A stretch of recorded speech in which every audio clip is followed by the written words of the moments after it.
Hello प्यारे बच्चों, तो कैसे हैं आप सभी। आशा करते हैं स्वस्थ होंगे और मस्त होंगे। तो आज की इस वीडियो में हम प्रभु जी तुम चंदन हम पानी की व्याख्या बताएंगे। ये है क्लास 9th की और इनके कवि हैं रैदास जी। कौन है? रैदास जी।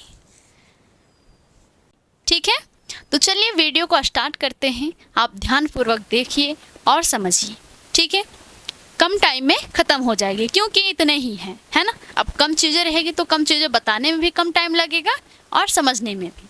ठीक है, अब कैसे छूटे राम नाम रट लागी। कहते हैं रैदास जी कि अब ये कैसे छूटेगा। राम का रट जो है वो जो लगा है, अब वो कैसे छूटेगा। प्रभु जी तुम चंदन हम पानी, जाकी अंग अंग बास समानी। कहते हैं हे प्रभु तुम चंदन हो और हम पानी हैं।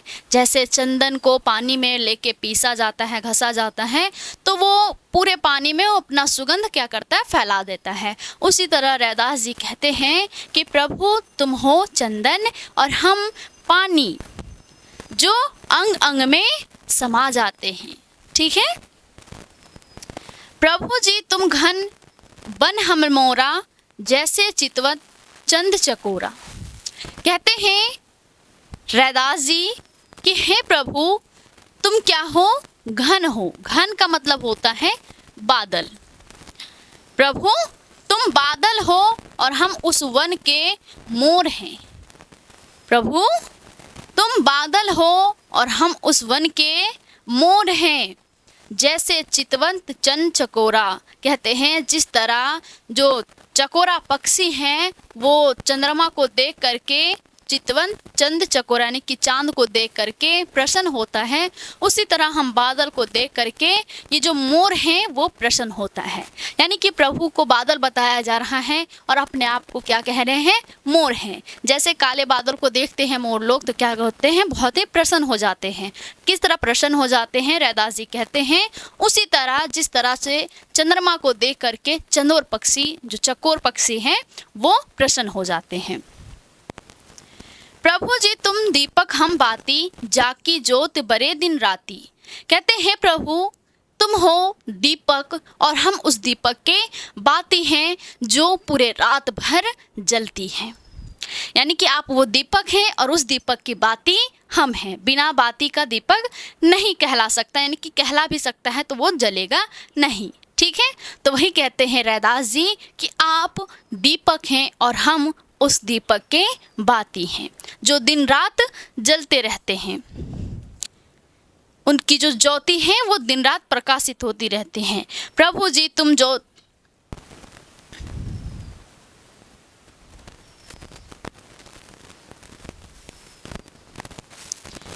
प्रभु जी तुम मोती हम धागा, जैसे सोनहि मिलत सुहागा।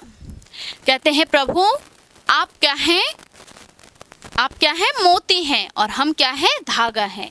ये जब एक दूसरे से मिल जाते हैं तो इसकी सुंदरता बढ़ जाती है। उसी प्रकार जिस प्रकार सोना में सुहाग यानी कि सिंदूर लगने से उसकी सुंदरता बढ़ जाती है। यानी कि आप जो हैं वो मोती हैं और हम धागा हैं, और धागा में मोती को पिरोने के बाद इनकी सुंदरता बढ़ जाती है। वो सुंदरता किस तरह से, वो भी रैदास जी कहते हैं वो है जिस प्रकार सोने में सिंदूर लगाने से उसकी सुंदरता और भी ज़्यादा बढ़ जाती है। प्रभु जी तुम स्वामी हम दासा, ऐसी भक्ति करे रैदासा। कहते हैं प्रभु तुम क्या हो, स्वामी हो और हम क्या हैं, एक दास हैं। ऐसी ही भक्ति रैदास जी करे। रैदास जी अपने ही बारे में कहते हैं कि जिस प्रकार यहाँ पे बताया जा रहा है ये सब सारी चीज़ें देख करके रैदास जी कहते हैं कि आप मेरे स्वामी हैं और मैं आपका दास हूँ, और इसी प्रकार रैदास जो हैं वो हमेशा आपकी भक्ति करते रहें। ठीक है, तो ये कम टाइम में आपको पहले ही बताया ख़त्म हो जाएगी, है ना। इतने ही था। ये लिया गया है संत रैदास जी से, यानी कि संत रैदास एक रचना है, रैदास जी ने इसकी रचना की है, उसी रचना से ये ली गई है। ठीक है, प्रभु जी तुम चंदन और हम पानी, यानी कि मिलने के बाद उसकी सुगंध अंग अंग में समा जाती है, उसी प्रकार आप मेरे ऊपर दया कीजिए और हमारे सारे अंगों में, सारे रगों में आप बस जाइए, आपकी सुगंध जो है वो बस जाए। ठीक है, तो चलिए मिलते हैं आपसे नेक्स्ट वीडियो में।